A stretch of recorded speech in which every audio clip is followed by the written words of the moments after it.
Hey Internet, hey YouTube, this is Nate. You can also call me Nathan. Please never call me Nathaniel. And welcome to part 1 of my guide to Outlast Divinity. So the purpose of this guide is to go through each one of the clans and talk about, in general, how to build strong decks that can deal with the Last Divinity on Covenant level 25. And if you like this video and you find it helpful, would appreciate a like, a subscribe. If you think that there's something that you would also recommend or something that you disagree with, please put it into the comments. I do read all the comments. I even try to reply to most of them, and always happy to keep the discussion going. So the purpose of this guide, again, is to really hone in on this deck building aspect of Monster Train. Not so much the tactical part, but just like the deck building part, and helping to give insight into each clan. What does it offer? What kinds of standard builds are there within each clan? And give you like a little bit of insight of the roles that different cards have to play, and put that into context of how to actually beat the Last Divinity. So first thing I want to start with is what I call the 3 laws of hell. So there are 3 basic laws of hell that if you want to succeed in defeating the Last Divinity, you have to do all 3 of these, or you're going to very likely lose. So the first one is thou shalt kill large high health units. So what does high health units mean? Well, in pre-DLC, that typically meant you needed to be able to do 190 burst damage to 2 to 3 units. By the end of the run. With the Last Divinity, that has increased a lot. Basically, what I would recommend is there are 3 kind of stages of large units. By rank, or by ring 3, that's around 50 damage. So you're gonna have sometimes you're gonna have these 45 health units plus armor if they are units that are enhanced. Then that actually goes up to around 80. So I would say somewhere between like 70, 80 reliable burst by ring 3. By ring 6, that's going to more than double to around 180, which was the old amount you needed in pre-DLC. Now that's the standard for about ring 6. And then by ring 8 and 9, so for Seraph, you're going to have to reliably do 300 burst damage to multiple units. And for Divinity, it's like 700 burst damage to kill mini bosses. So again, if you think about scaling, think about basically 60 to 80, depending on how many shards you have by ring 3, around 180, 190 by ring 6, and then 300 by Seraph, but really the bigger is the 700 to 800 by the Last Divinity. The nice thing with Last Divinity is that only 1 unit on the floor will have that amount of health. On other floors, it's going to be more like 300 on multiple units. That's the first law. The second law is thou shalt clear backline units. And typically, when you think about backline clear, you want to be able to do it reliably every single turn.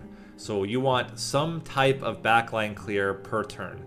And the reason for that is you want to be able to get rid of units that generate blights. You want to make sure to kill units that have multi-strike and units that channel. And in order to do that, you have to be able to do it basically every turn. Now, it's not mandatory. You can get around that a little bit by having just an incredibly powerful single floor that can clear everything. But in general, you want to be able to like targeted kill or quick kill backline units. So in terms of damage scaling, by ring 3, that's around 10 to 15, depending on how many shards you have. By ring 6, that's going to be around 20.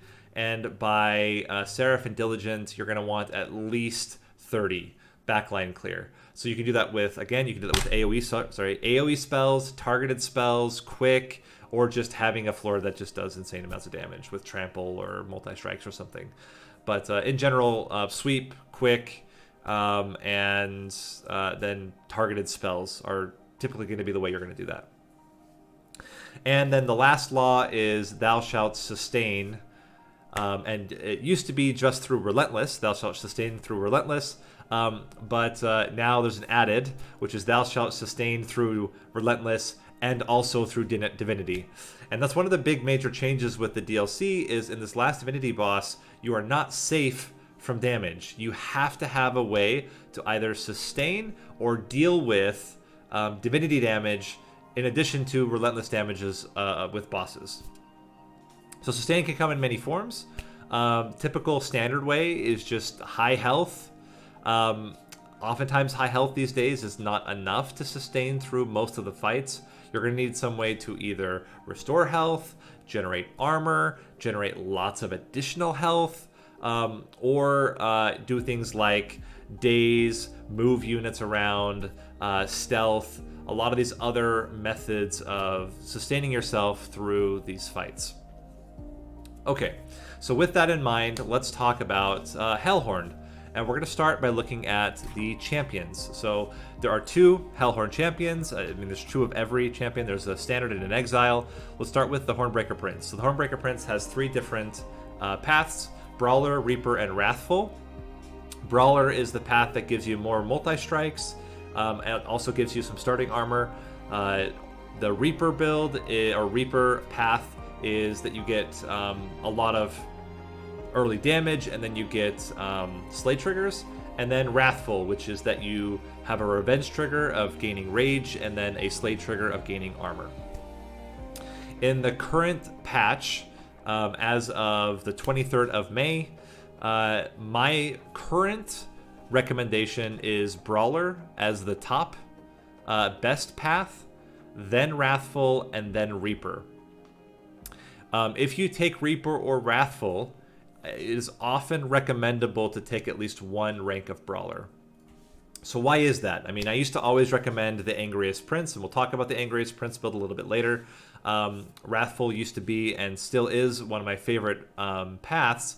But in terms of strength, why is it not so strong anymore? And the main reason why is in the past, the basic was you had to set up for Seraph, and Seraph would only generate 1 or 2 units, sometimes 3, and very rarely 4, but it could also have 4 units on a floor. And that was the most you were ever going to see.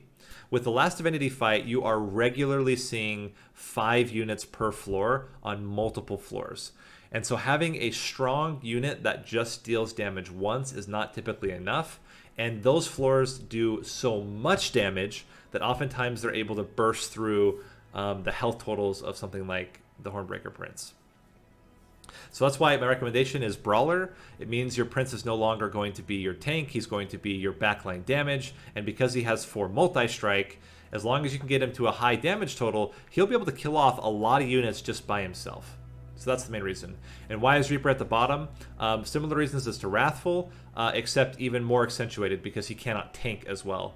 And one of the big problems with Reaper is, again, a single big burst damage is not typically going to make a huge difference. And the amount of damage he's getting from his slay triggers, 40 damage per slay trigger, that's not going to scale him up to deal with a lot of the big units that you're going to face with Divinity, right? He's not... Getting him to 700 damage is a lot of slay triggers, and it's very unlikely that you can manage that with Reaper builds. The other champion is the Shardtail Queen. Shardtail Queen also has 3 paths. They are Imp Parade, where you are generating increasingly valuable imps, also making your imp floor, or your floor with your Shardtail Queen, make -1 cost to all imps. Royalty, which is a rally trigger that scales in how much damage you get. And so rally trigger is when you play a unit on this floor, gain the rally trigger. And then finally, Imperialist. Imperialist is an action trigger that scales in damage. And the action trigger is kill all the units and deal 40 damage for each imp, or kill all the imps and deal 40 damage for each imp on the floor. My personal preference is I think Imperialist is the strongest out of the 3, but all 3 are quite good. And Royalty and Imp Parade about equal, but it's really contextual. So it depends on what type of build you're running, which one's going to be better. But in general, they're both quite strong, with Imperialist, I think, just edging the other 2 out. What I would recommend is if you go in Parade or Royalty, I would flex in one Imperialist, because being able to clear imps is often a big problem with imp builds, and it is the most guaranteed way to kill off imps. This will always happen. You will always get this trigger, and it can make your life a lot simpler if you just take one Imperialist to make sure you're constantly clearing your imps off the floor. Although we will talk about one caveat to this later on. But yeah, in general, I think these are quite strong. So then let's move in. After talking about the champions in general, let's talk about some champion-specific builds. First one I want to talk about is the Raging Brawl build.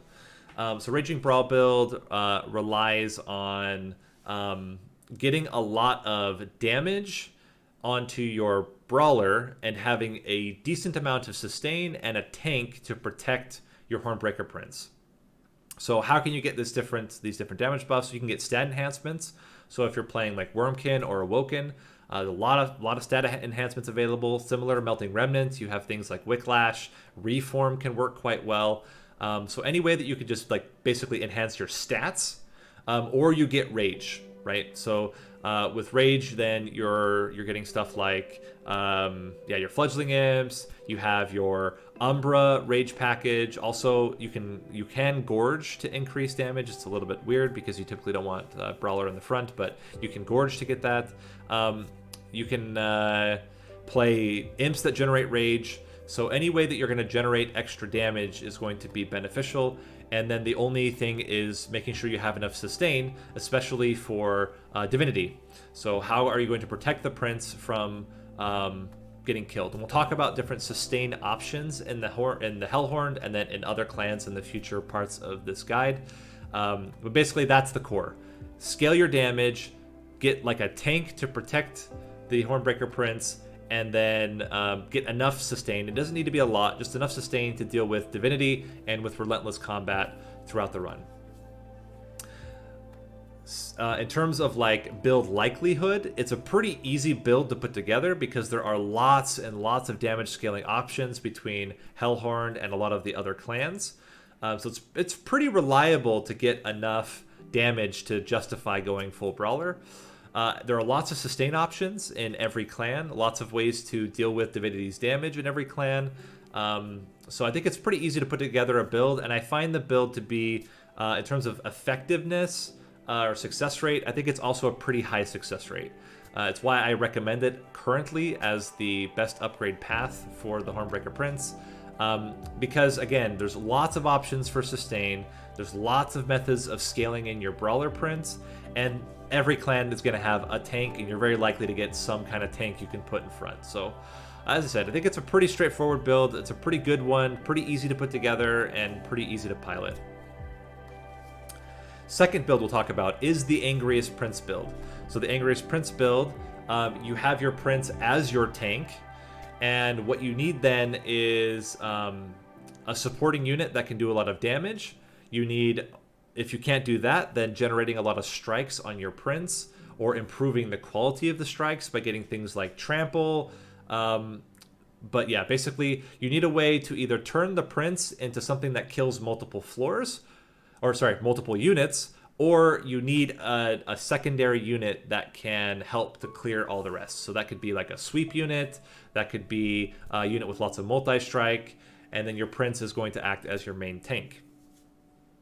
What you would also very likely need is additional sustained support. The Prince's Slate Trigger and health total is not enough to deal with Divinity. He will just die, basically, to many of the floors. And so having an additional sustain, and that can be in the form of armor, that can be in the form of daze, that can be in the form of stealth. Although stealth is a little bit weird because then you're not getting the revenge triggers. But some form of sustain to protect the Prince, in addition to his own natural sustain through his slate triggers, is going to make a world of difference with how well the build performs. In terms of likelihood to get this build, it's very likely. You just need the Wrathful Prince, and you need basically any form of sustain. Again, pretty easy to put together. In terms of success rate, though, I would say it's kind of a medium success rate. You really are relying on getting a strong second unit, or getting more strikes or trample on the prince, and it can be really tough to make the build work these days. The prince dies quite easily, so you have to get pretty early sustain, and then being able to generate enough rage to actually be killing things has become much more difficult given the certain, climate that we're in with Last Divinity. And one of the most previously overpowered builds there was the Angriest Prince with spikes. That also has been kind of nerfed because the spikes, it's hard to generate enough spikes to reliably kill units during the Divinity fight. So Seraph will be pretty easy, but then you'll get into Divinity, and Divinity, you're just going to get overwhelmed with the number of units, and they're not really going to die to spikes. So problems with sustain become very common with these types of builds. Let's move over to, okay, with Reaper, you pray for mercy. Basically, if you take Reaper, there are some Reaper builds that are incredibly strong. They are extremely unlikely. The basic way that you can make Reaper builds really strong is that you get lots and lots and lots of armor or damage shield and lots and lots and lots of multi-strike. If you get that, Reaper builds can work. But then if you had that, you didn't really need Reaper, and it's not really a Reaper build, it's just a lot of multi-strike build. All right, let's jump into Shardtail Queen. So Shardtail Queen also has several builds centered around her. I think the best one is the Imperial March build. I talked about this in my 5 builds to make Seraph Soil as armor. I still think it's one of the strongest builds. The one change I would make is in that I recommended some form of Imp Parade. I don't think you need Imp Parade now. I think you just go full Imperialist. The main reason why is the Shardtail Queen with Imperialist has the highest health total, meaning that she can sustain better than the other Shardtail Queens. And being able to do 40 damage AoE reliably every turn, sometimes 80 depending on how you're set up, is going to kill most things, even including during the Divinity fight. And even if it's not killing things, it's still just clearing a lot of damage out on a lot of the units. The way the build plays out is you need a really, really strong Imp package. We'll talk about the Imp package a little bit later when we talk about specific tools and synergies within Hellhorned. But basically you need a strong Imp package, and you need to have at least 2 Imps per turn. That's the minimum. You need to have 2 Imps per turn that you can reliably play onto the floor with the Queen. Ideally, those Imps are also somehow scaling her sustain and damage. Preferably her damage, but her sustain might be needed as well, depending on how you're set up. And then you use your Queen as a way to clear the back line. The Imps are very likely scaling up something. They're scaling up either the Queen or a unit on the same floor as the Queen.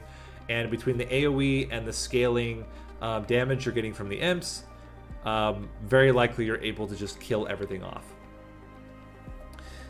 Second build is the Imp Parade, or what I call the Mad Queen build. To make Imp Parade work as a standalone, it's very similar to what I mentioned with Reaper. You just need multi-strike. The big problem right now with the Imp Parade is you're investing a lot into a single or 2 units having enough damage. But what can work is if you take, for example, an increased capacity, so you can play both your Imps out. You have reliable Imp, a reliable way of killing off your Imps, and we'll talk about that again when we get to the Imp package. And then a second unit that is doing a lot of strikes or has sweep. That can be very, very strong because you're going to guaranteed get a Welder Helper. You're going to guaranteed get a Fledgling Imp. You put your Scaler in the front, whether that's the Shardtail Queen or your Sweep or whatever unit. And then you just need some minor sustain to keep the Queen alive during the Divinity fight. And you're just going to keep generating more value, right? So that's going to be 5 Rage and 20 Armor per turn that is reliable. This build is, I would say, pretty likely to get. It's a pretty easy build to put together, except if you're relying on the multi-strike on the Queen. If you decide to go with that branch, all of the multi-strike options are rare, so it's pretty unlikely that you're guaranteed to get it. So that's the exception. If you're going with the queen as your main damage dealer, it's mandatory to get multi-strike, and so you're gonna have to either get One Horn's Tome, or you're gonna have to get Furnace Tap. That's the name of the game. Even Trample is not gonna be enough. You're not gonna generate rage fast enough that Trample is gonna be enough. You're gonna have to get multi-strike. Otherwise, you need a multi-striking or a sweep unit. So that's the two ways to make that build work. And finally, there's not really that many great like royalty standalone builds, but there is a very specific build that is extremely strong. And if you are struggling to get a win with the Shardtail Queen, this is the build that you do, because it's extremely likely that you're going to be able to put together this build. However, it's deterministic, so it's not a build that relies on drafting. It's a build that is you pick these clans. So this is what I will call the Royal Reform build. So this is you take royalty, usually with 1 rank of Imperialist. You would go rank 2 royalty, 1 rank of Imperialist. You get Exile Melting Remnant as your secondary clan so that you have primitive molds. And the entire build is centered around playing your imps, reforming them, playing them, reforming them, playing them, and reforming them. And the reason that this build works so well is at a certain point your imps are able to start tanking damage. And if you have something like Imperialist 1, you're guaranteed to kill them, although they continue to scale up in their stats. The other nice thing is that the imps are going to cost 0, and that includes things like Transcend Imp, which has just recently been nerfed to 2 Ember cost. Now they will cost 0 Ember when they come back reformed. And all you need is a couple of strong imps, and it's done. Like, the build is basically done. You clear most backliners with Imperialist. You're able to generate a lot of stats because of the rally trigger, and you have infinite imps because of the primitive mold. So it tends to be really strong. It's again, if you're struggling to get a win, that particular combo, royalty plus Imperialist plus Melting Remnant, it's almost a guaranteed win. You can lose it if you play it badly or if you get really unlucky with your drafting, but it's one of the most reliable builds in the game right now. Okay, so that's enough about champion-centric builds. Let's talk about a couple unit-centric builds. First one, I already mentioned it, is Transcend Imp. So Transcend Imp, even with the nerf, is still one of the strongest units in the game. Transcendent builds are very straightforward. All you need is some decent summon triggers.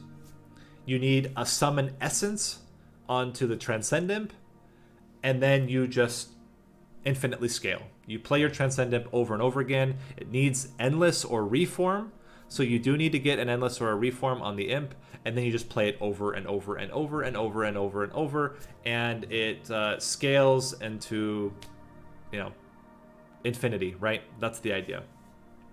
So what essences do you want? There are, I would say, 3 essences that are quite good. 1 essence that is pretty bad but can work in a pinch. So the best essence is Fledgling Imp. The main reason why is if you put Fledgling Imp onto the Transcend Imp and you have any way to do multi-strike or sweep, you can infinitely scale that damage, and it's going to scale faster and faster and faster the more you play your Transcend Imp. So the first time you get 5 rage, second time you get 10 rage, and actually the first time it is 10 rage already, because the way that it works is the essence trigger will happen before the Transcend Imp's text trigger. So you will always get the second summon immediately. So you will get 5 rage and then another 5 rage, and then you will get 5 rage and then another 10 rage, and then 5 rage and then 20 rage, and so on, and 15 and then 20 and so on. So Fledgling Imp tends to be really good. You get an immediate 10 rage on the entire floor that infinitely scales the more that you play your Transcend Imp. The second best one, surprisingly enough, is the Impling. The Impling's essence is deal 40 damage to the front enemy unit. And it turns out, again, the first time you play it, it's going to do 80, and then 120, and then 160, and then 200, and then 240. And these are not, it's not one at a time. Or sorry, it's not that you get this all as one giant summon trigger. they're individual, meaning that if there's a bunch of low health units in front, you will blast all of them individually with 40 damage summon triggers, and you can clear an entire floor literally with just a Transcend Imp. In fact, this summon trigger is so good that I would recommend, even if you don't put an Impling onto the Transcend Imp, I would put an Impling onto something if you have one, because it's just that strong. Being able to do a 40 damage burst reliably every time you play Transcend Imp tends to be very valuable. The third and final one that I think is worth is the Molting Imp. So Molting Imp's essence is summon, deal 15 damage to all enemy units. Again, putting this on the Transcend Imp means that the first time you play it, it will be 30, then 45, then 60, then 75, and turns out that that much AoE damage tends to be very, very strong. So my priority is Fledgling, and then Impish, or then Impling, and then Molting Imp, depending on what you need. I guess you take Molting or you take Impling, depending on whether you are lacking in AoE or lacking in front damage burst. The last one you can take, but I would not recommend necessarily, is Welder Helper. So the biggest problem with Welder Helper is it can make it difficult for you to get enough damage. So I would only take Welder Helper in case you already have strong enough damage that you can reliably kill things without continuing to infinitely scale the damage. If you have that, if you have, for example, units that already have extremely high damage, or if you have another way of, like, you have a lot of rage or other methods, then you can take Welder Helper and infinitely scale the armor. But in my experience, damage scaling tends to be more critical than sustain scaling. You just need a little bit of sustain. You need a lot of damage to deal with Divinity these days. And then, yeah, then the whole rest of the play is pretty straightforward. Some things that would help: just get a Pyre Chomper in your deck at all. You play it one time, and then the rest of the time you play your Transcend Imp, you have all the Ember you'll need for every single turn. It negates already the nerf putting Transcend Imp at 2 Ember cost. So as long as you have one Pyre Chomper, you never have to worry. Alternatively, you could just get something like Important Work, which will help you generate some Ember out of your Transcend Imp, being able to maybe play it twice. Used to be, you could just take a ton of Transcend Imps and play them all. Unless you have Imp Parade, don't do this, because now the high Transcend Imp cost means that it's difficult. Unless you have the Pyre Chomper set up like I mentioned, it's pretty difficult to play lots of Transcend Imps in a single turn. So I would recommend, unless you're reforming them, you have a Pyre Chomper, or you specifically took Imp Parade, I would just take one Transcend Imp, and it's usually enough to win the fights. You don't necessarily have to dupe it. In terms of build likelihood, it's pretty low. You need Transcend Imp to make this build work. Transcend Imp is a rare draft card. It's not like a rare unit. Rare units are even more difficult to get than rare draft cards, because there are 2 guaranteed rare draft rings, which is ring 3 and ring 6, where you can get Transcend Imp. But in general, still quite low. You have to have Transcend Imp to make it work, and you really, honestly, you need Endless or some way of reforming the Transcend Imp to make it work as well. Next unit-centric build is Apex Imp. So Apex Imp is the new rare unit for Hellhorned. His text is that every time he gains armor, he gains an equal amount of rage. So he's, I would say, the only unit in Hellhorned, apart from Transcend Imp, that you can do an entire build around, because it's very, very easy to scale him. There's so many ways to generate armor in Hellhorned, and not even just in Hellhorned, also if you have Stygian Guard. But there's so many ways to generate armor that's very easy to also scale up his rage to the point where he's able to kill most things on his own. So what do you need for an Apex Imp build to work? You either need multiple Apex Imps, you need multi-strike, you need trample, or you need support from other spells to clear backliners. That's the one thing he cannot do, is clear backliners. But his main role then is he acts as both a tank and a front damage burst. In a lot of ways, he's like a better version of Wrathful, because he's much easier to scale than Wrathful is, due to how his text is working. So what I would recommend is you want, first off, a very, very good essence on your Apex Imp. There are 3 that all work really well. First one is Steelworker. Steelworker has the essence Resolve, gain 5 armor onto friendly units. So if you have multiple Apex Imps on the same floor and they both have Steelworker, you're going to get, let's say you have 2 of them, you're going to get plus 10 armor and plus 10 rage, meaning plus 20 damage every single turn. And that's without doing anything else with your Apex Imp. Tends to be quite strong. Very similar, but a little bit more front-ended, is Welder Helper. So you can put Welder Helper Summon Trigger. He will get 10 armor on himself and then apply 10 to friendly units. That also includes himself. So he will get an immediate 20 armor. So that's an immediate 20 rage, 40 damage. And then in addition, he would put it onto the others. So again, same situation. You have 2 Apex Imps. You've duped your first one. They will both...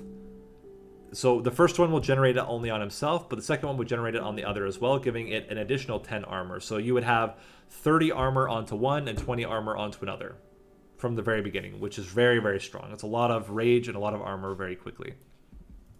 The last one that also is quite good is... what is it called? Rail Beater. So Rail Beaters is just a straight up gain 30 armor. So again, the moment you play, you instantly get 30 armor, you instantly get 30 rage, you play and get 60 damage. Very straightforward. And then again, to make the build work, you're going to need some form of AoE, or you need multi-strike or trample. And then just a lot of other armor generation. We'll talk about that in a little bit under the armor package later. But yeah, you just need the armor package, get a lot of armor onto your Apex Imp, scale up his rage, and then have a way to apply that rage to multiple units. Either that's through trample, through duping your Apex Imp a whole bunch of times, or by getting multi-strike. So that's your Apex Imp build. In terms of likelihood, it's extremely low because you need Apex Imp. Apex Imp is a rare draft, a rare unit draft, and there is no automatic rare unit draft. So it's just based on a rarity that you could get a common, an uncommon, or a rare unit, and you might get him, you might not. So it's unlikely, but if you do get him, you now have an Apex Imp build. Okay, so those are the 2 main unit-centric builds, Transcend Imp and Apex Imp. Now let's talk about general synergies. So the first one is the Imp package, not including Apex Imp. So the Imp package is basically all of the standard Imps, the Imp enablers, and then Imp-related spells and artifacts. So, the main Imps are, I would say, the ones you're most interested in getting are going to be Apex Imp and Welder Helper, apart from Transcend Imp, which is, as we said, it's his own build. But if you're not talking about Transcend Imp, the main 2 are going to be Welder Helper and Fledgling Imp, because those scale the units that you're playing out, right? So Fledgling Imp scales with Rage, Welder Helper scales Sustain, and they both have really good essences as well. They take their same summon trigger and apply it, with the exception of Welder Helper, which is slightly modified in that it affects the entire floor. What you typically want to do is consolidate summon triggers into fewer units. So you can mix, you can do a Fledgling Imp on a Fledgling Imp, you can do a Welder Helper on a Welder Helper, you can do a Welder Helper on a Fledgling, and vice versa. What also tends to be very strong, as I mentioned before, is Molting Imp and Queen's Impling's essences onto other ones. So you can do something like a Queen's Impling with a Fledgling Imp, a Molting Imp with a Fledgling Imp that tends to be very strong. Similar, Welder Helper, put a Queen's Impling or a Molting Imp on a Welder Helper. You get Sustain and a big burst of damage. That's quite strong. And the idea is you want to get endless on your imps, either endless or reform, right? And you play them every single turn, you get a lot of value out of it. There are some other benefits of doing the imp package. One is these supporting spells tend to be very strong when you have imp-centric decks. So Imp in a Box, I think it's one of the strongest cards in Hellhorned right now. Even if you don't do a full imp build, Imp in a Box tends to be very, very strong, especially, and this is my preferred method, I typically do Imp in a Box with Intrinsic and Spell Chain, both. Intrinsic almost every time, but Intrinsic and Spell Chain when it's offered. And the main reason why is there's not that many imps, right? There's 1, 2, 3, 4, 5, 6, 7 imps. Okay? You have an imp pool of 7. And the way that it works is the most common imps that you're going to see are going to be Fledgling Imp, Impish Scholar, Molting Imp, Pyre Chomper, and Welder Helper. Transcend Imp and Queen's Impling are a little bit more rare to see. And actually, I think it's Fledgling Imp and Armor and Welder Helper are the two. Let me just double check rarities here. Yeah, I'm pretty sure these three are the most common to see. Queen's Impling actually can appear in Imp in a Box, but it's less.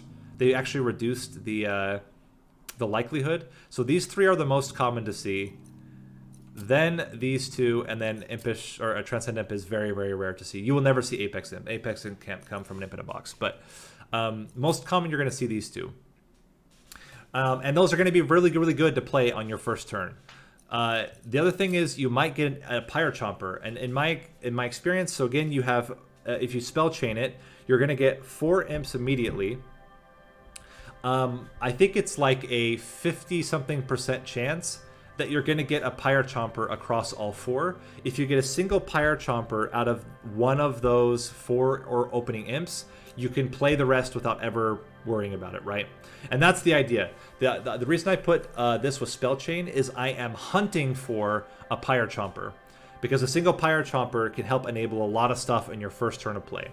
So that's why I like to do it. And if you don't, that's fine. You still have those imps to play later if you can't play them all now. But if you get the Pyre Chomper, you can play all your imps out and maybe a few extra cards as well.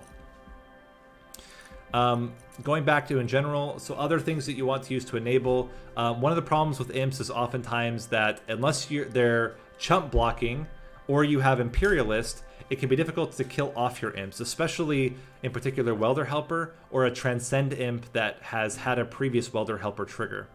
So then you want these different imp killers. You have the sacrificing ones, so that's Important Work and Impressive. Both of them will sacrifice an imp. That's a guaranteed, no matter what the stats of the imp are, you can sacrifice it to get the effect. Other ways you can do it is with Hellhorned damage spells. So things like, Dark Deal, but really it's more like Torch.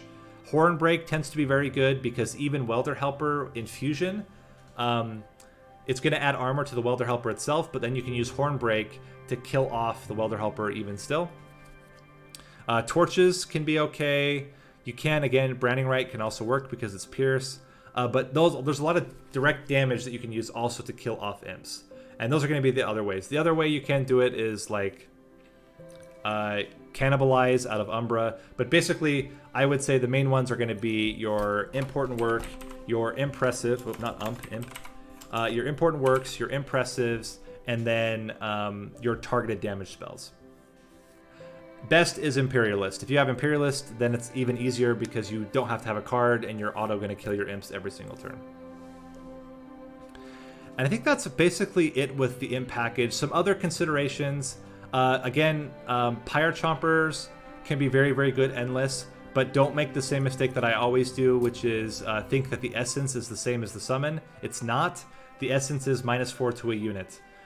So don't put this on another imp and then be sad, like I often do. Other consideration also is Impish Scholar. If you can get a handful of really, really good consume spells, Impish Scholar can be very, very strong at just guaranteeing specific consume cards come back into your hand over and over again. What's really cool too is if you do this combo like I mentioned with Imp in a Box, you can then sometimes get an Impish Scholar, which then generates more imps in a box. And you might end up in a first turn that has like infinite imps. happens on occasion. It's kind of rare, but it's really hilarious when it does happen. And I would almost always recommend that you do it. If you get an Impish Scholar out of these 2 imps in a box, play it, get it back, play it again, even more likely to get a Pirate Chomper and a bunch of other imps that you can play. But in general, Impish Scholar tends to be pretty good, especially with Transcend Imp, that you can then just continue to have a guaranteed way to get something good out of your consume pile. Okay, that's the first package, Imp package. Second package is the Rage package. The Rage package includes Fledgling Imp, but the main enabler here is actually... sorry, let me go back to imps really quick, because not only do you have the Imp synergies here in cards, you also have Imp-related artifacts. So Ashes of the Fallen, it's one of... If you have an Imp built at all, Ashes of the Fallen is an auto pick. You will pick this above every other relic. There is no other relic that is better for Imp builds than Ashes of the Fallen. It's not... You're not going to get more value out of Impsicle. You're not going to get more value out of Queen's Tail. If you have strong imps, take Ashes of the Fallen. It is just way too good. And with imp builds, just pushes them over the top. Second would be Impsicle. If you have a Transcendent build, Impsicle's just insane. Even if you don't have one, Impsicle in general just tends to be very, very strong. It's like Imp in a box, but you get one every single turn. Sometimes you get an imp you can't use, and there is occasions where you can fill your deck up with too many imps, but I would say these are like the very rare cases. Most of the time, you'll be very happy to have Impsicle. And then Queen's Tail, right? So Queen's Tail is also very good. It's a way to reduce the impact of having to play all these imps, as if the first one will pay for itself and draw a card. But yeah, premium is Ashes of the Fallen. Just take it. The other one that's really good with imp builds is Forever Flame. This will make your Transcendent builds, now you can dupe your Transcendent, because Forever Flame will make it free. In fact, I would even take Forever Flame oftentimes over Queen's Tail, because it does the same thing, you just don't get the draw, but this will work on every single imp. This only works on the first one played. Okay, so that's the end with the imp build. So now let's go into Rage. The Rage package, typically what you're going to see at the start is stuff like Ritual of Battle, maybe a Rage Serum. Those are often your starting cards because they're both uncommons. Whoops. Actually, no, it's common. That's right. It's a common spell. So these are your uncommons. You could start with Rage Serum or Inflame as a one-off, and more likely you're starting with Ritual of Battle. This is the most common one you'll start with, and you'll see it pretty regularly in runs as your starting card, or a Fledgling Imp, like one of these two as your starting cards. And again, the Rage setup is just very straightforward. You want to scale your Rage onto units that have Sweep, onto units that have Trample, onto units that have Multi-Strike. Those are always going to be your priorities. And then it's all about taking advantage of the Rage in a way that's going to win. So the biggest enablers there are going to be your Deranged Brute, and your, whoops, that's not artifacts, and your Resonant Shard, both of which are going to increase the amount of damage you get out of your Rage. So Deranged Brute is a premium. He's a rare unit. It's just like Apex Imp. He's very hard to get, but if you get Deranged Brute, it's incredibly strong with your Rage package. Other things that are incredibly strong are Last Stand. You want like Permafrost on Last Stand. You hold it until after you've scaled your Rage quite high, and then you play a Last Stand to generate a big burst. Dark Deal tends to be very strong because it's a very high amount of Rage for 0, and the 5 damage typically doesn't matter that much. Really, honestly, like, if you have any type of sustain at all, you're going to be able to play this very easily and just generate your 7 Rage. And it does double as a, direct damage dealer. The other one, oops, we're now into other units. Yeah, so like basically you're going to start, these are your 2 starter ones that you can also get in rings 1 and 2. Dark Deal tends to be pretty strong. Inflamed can be okay. Rage Serum and Spike of the Hellhorned are typically very bad Rage generators. This, because it's just not a lot of Rage. I mean, if you compare with like Dark Deal, it's just not a ton of Rage that you're getting out of it. And same with Spike of the Hellhorned. Even at 3, at playing it for 3 Ember, you're only getting 6 Rage. So 3 Ember for 6 Rage is much less than like all the other ratios of Rage. So your top 2 are going to be Fledgling Imp, Ritual of Battle, Dark Deal as well, and then using your Last Stand as a kind of a finisher with Deranged Brute as your way to scale your Rage, as well as the Resonant Shard. In terms of Rage-related artifacts, we already talked about Resonant Shard.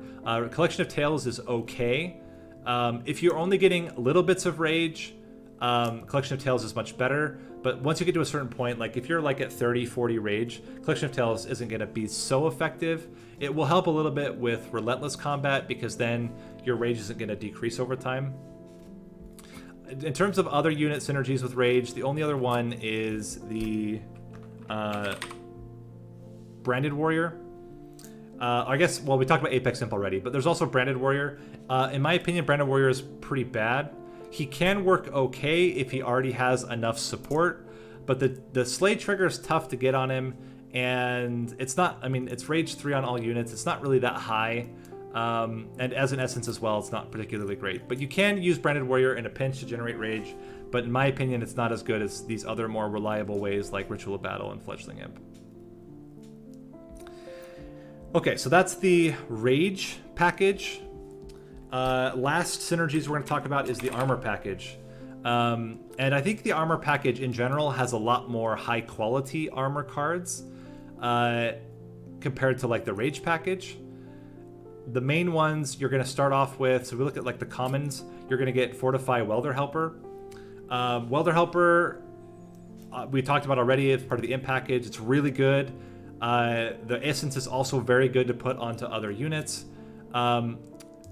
Fortify is not particularly great. It's okay. It's good in that it is a 0 cost. So for certain builds where you want a lot of 0 cost cards, it can be very strong.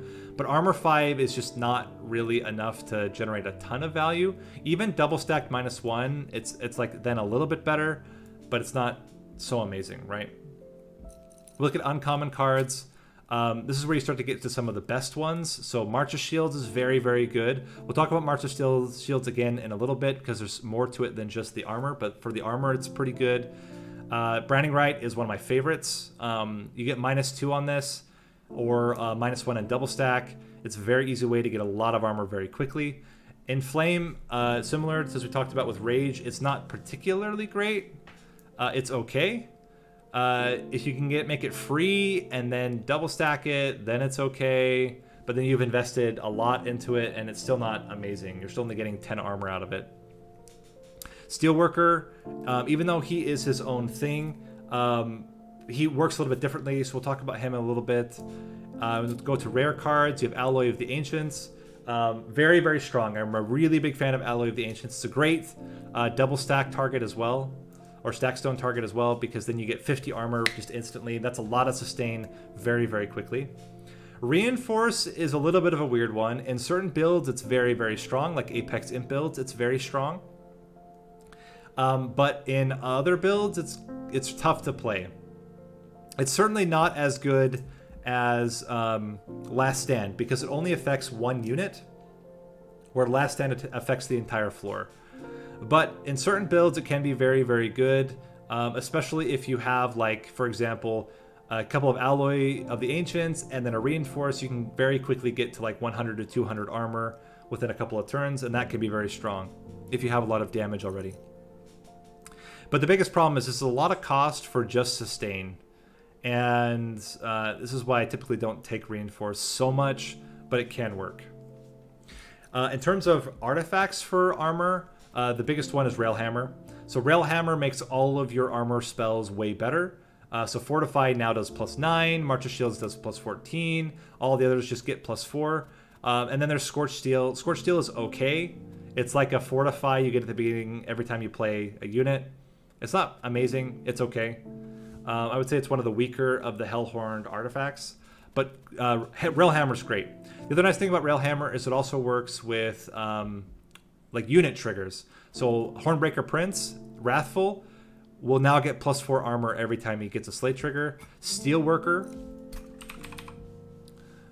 will get now +9 onto friendly units instead of +5. and that tends to be very strong. One thing to note about specifically the Scorched Steel is that it's per application of armor, not let me say it like, it's only going to add on top if you have I don't think how a good example of that. It's similar with another one later that we'll talk about in a future video. But basically the idea is like, if you have let me think of a good example. Oh, if you have stack stone, it doesn't double the effect. This is what I wanted to mention. If you have stack stone, it does not double the effect of the railhammer. The railhammer still only applies +4. So if you stack stone an alloy of the ancients, you get 54 armor. If you stack stone fortify, you get 14 armor. You don't get 18. So the stack stone does not affect the artifact armor. It's always just going to be +4. That's what I wanted to mention. I don't think there's anything else around armor that's really good to note. Battering ram. So battering ram, I don't rate high. It's a lot of ember for a single damage spell to a front enemy unit. Some people really like it. At like 1 cost, if you have a lot of armor, it can be really, really good, certainly. I probably undervalue it personally, but I rarely ever take battering ram. Unless you just have insane amounts of armor and not a lot of damage, then you can like put it at 1 cost, get holdover, dupe it a couple of times, then it can be pretty good. But I as I said, I don't value it as highly as some people do. But it can work as a really good front damage burst as long as you have some decent armor scaling. Okay, that's all of the main package synergies. Now let's talk about some individual things, and in context. So again, one of the big issues with the Last Divinity fight itself is the fact that you're going to constantly take damage. So the way to deal with that in Hellhorned, one of them is Steelworker. Steelworker constantly generates sustain. And if you also just take its essence and put it onto another unit, it's the same thing. If you put its essence on itself, you basically negate top floor divinity damage. So Steelworker has gone from being one of the weakest units to being one of the best units to deal with divinity. Because you can just take its essence, put it onto one of your units, and you are addressing in a large way the sustain problems of Hellhorned in divinity fights. So I think Steelworker is a premium unit right now. You can't, like, he's not a build, he's not like an Apex Imp or a Transcend Imp, but he's incredibly solid right now because of this resolve trigger being so much stronger and just helping so much with divinity fights. Next utility I want to talk about in a very similar vein is Tiresome Climb. So Tiresome Climb, again, used to be a kind of niche, a niche card that you could use to either overstack or you could use it on Seraph the Patient. Now, this is a fantastic way to deal with Divinity. Again, because Divinity cannot ascend, you never have the risk of ascending him by accident to the pyre. You can just daze him with it. So you would get -2 holdover or -2 double stack or intrinsic, some way of just getting Tiresome Climb, and then you just use it to make sure Divinity never hits your units. Daze like that in general is at a premium these days because of how important it is to deal with Divinity's damage. And Tiresome Climb is the best option, I think. Apart from Steelworker, it's the best option to deal with Divinity. Next utility is Railbeater. So Railbeater is the only way in the game right now to generate melee weakness onto enemy units, apart from getting the Sunderstone from a Cavern event. And the melee weakness can be very, very, very strong. So the way you would normally want to do it is you would put Railbeater in front of a unit that does a ton of damage. Or you put quick on Railbeater and then have your front unit do a lot of damage. Like, there's different ways, but basically you want your Railbeater to hit before a unit that does a lot of damage. Alternatively, this is also very strong. If you get multi-strike on Railbeater and can scale the Railbeater's damage, he will take advantage of his own melee weakness. What's really cool as well is if you can get Railbeater onto before a unit that has trample, the trample damage gets applied with melee weakness to the entire, all the melee weaknesses increase of damage. So let me take as an example. Let's say you have a bogworm, right? So you have a bogworm, it's got something like 160 damage, and then you have a rail beater with quick, and your bogworm's in front. Your rail beater is going to add melee weakness. Your bogworm's then going to do 320 damage trample. And so that trample will overflow, and the 320 damage will overflow onto back units. Even if that front unit only has like 5 health, you're going to have, 315 rollover damage that will continue down the line. So especially with trample units, it's incredible. But even outside of trample units, rail beater tends to be very, very strong at just generating extra melee weakness onto units.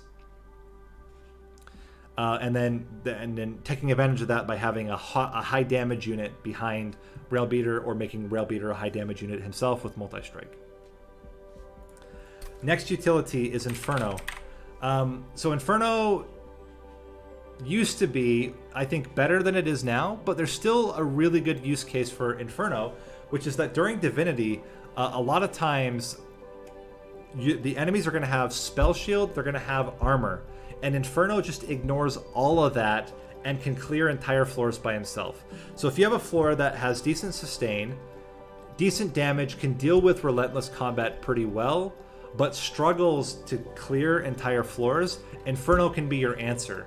And with -2 being available, -2 and holdover, you can have a 1-cost Inferno that's just a guaranteed way to clear most floors by itself through the entire Divinity fight. And it'll work through the entire run, right? Like, it's going to be good for the entire run, but it's especially good against Divinity because of that. Not to mention the fact that you're always hitting Divinity with it, which can be helpful as well. So Inferno, I think with -2 and holdover can be very, very strong. If you want to go insane, you can try to do Inferno-based builds. It's a little bit tougher because of how much health Divinity has. But yeah, I mean, knock yourself out. If you have a lot of spell weakness, you want to go Inferno, do it.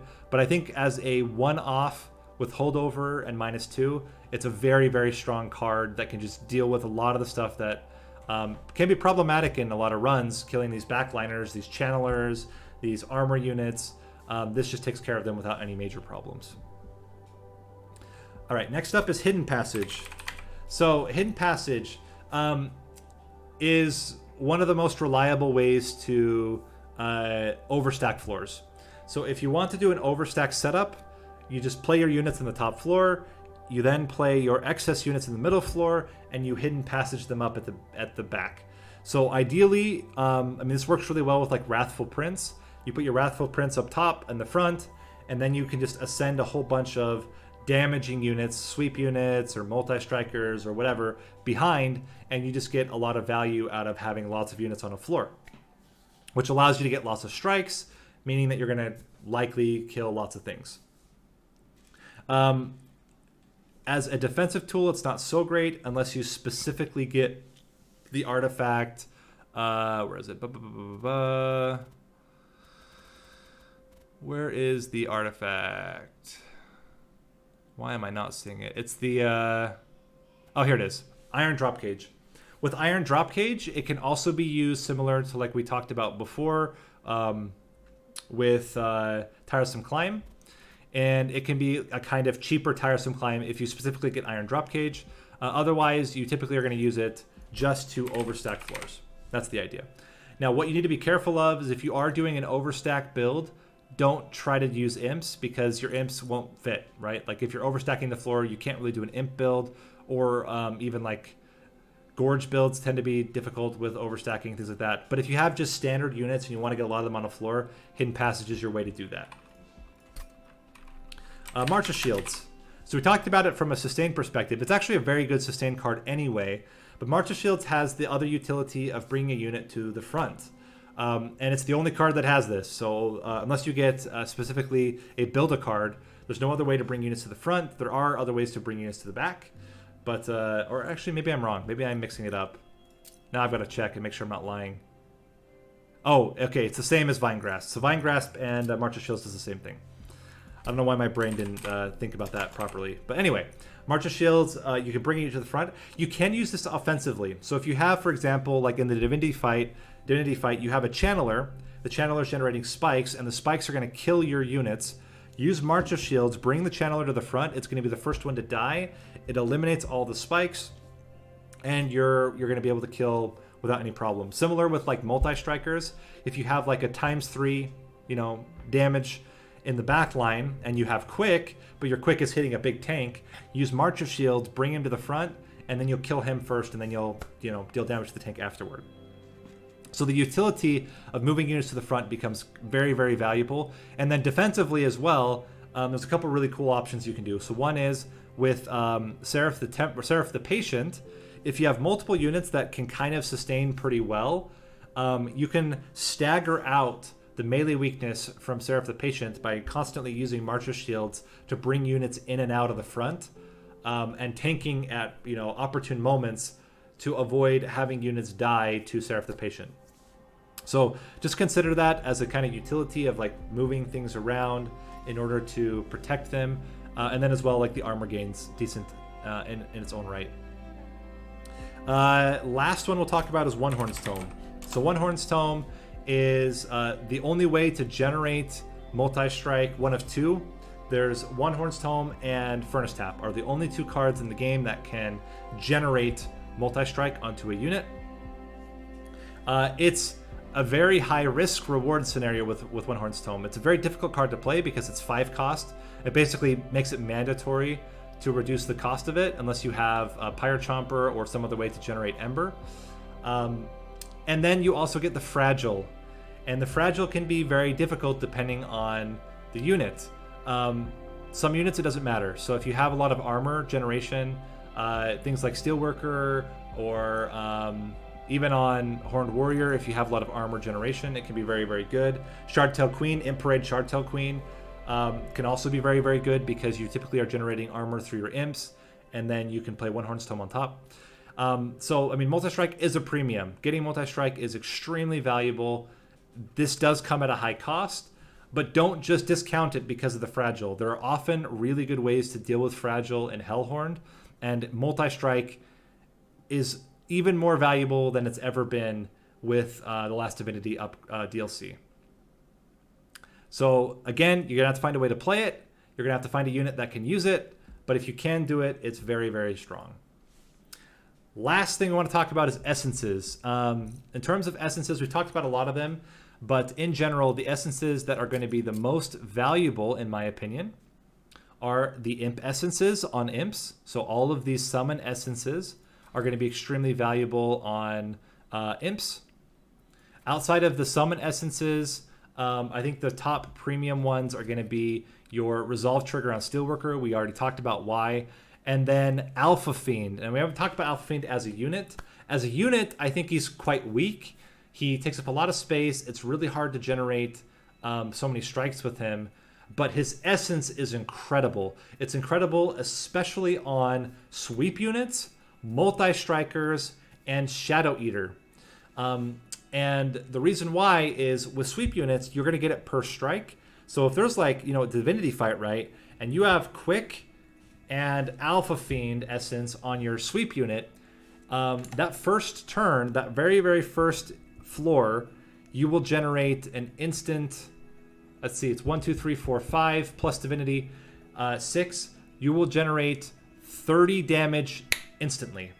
And every time you sweep, you're guaranteed to hit Divinity, and you are very likely going to hit 4 or 5 units. So it's super, super effective to generate a lot of damage on your sweep unit very, very quickly, especially if you have multi-strike. Then you get that twice. So Alpha Fiend's Essence is one of the best essences in the game right now. Absolutely worth the extra capacity if you are putting it on a multi-striker or a sweep unit. As a unit, he's not that great. As an essence, he's fantastic. And I think that's everything I wanted to cover. There are some other essences that are okay. So Consumer of Crowns is okay on certain units. For example, First of Kin, this is very good because it makes First of Kin much easier to play. Shadow Siege as well makes it much easier to play. Demon Fiends is okay. It's a little bit better Large Stone. Can be helpful on things like Animus of Will or other units that already have a lot of multi-strike. And that's basically it. So I think that covers it. Hopefully this was helpful. I know it's a little bit scattered all over the place, or at least not scattered all over the place. Hopefully the structure works. Again, if you think that I missed something, please put it into the comments, and we can continue the discussion there.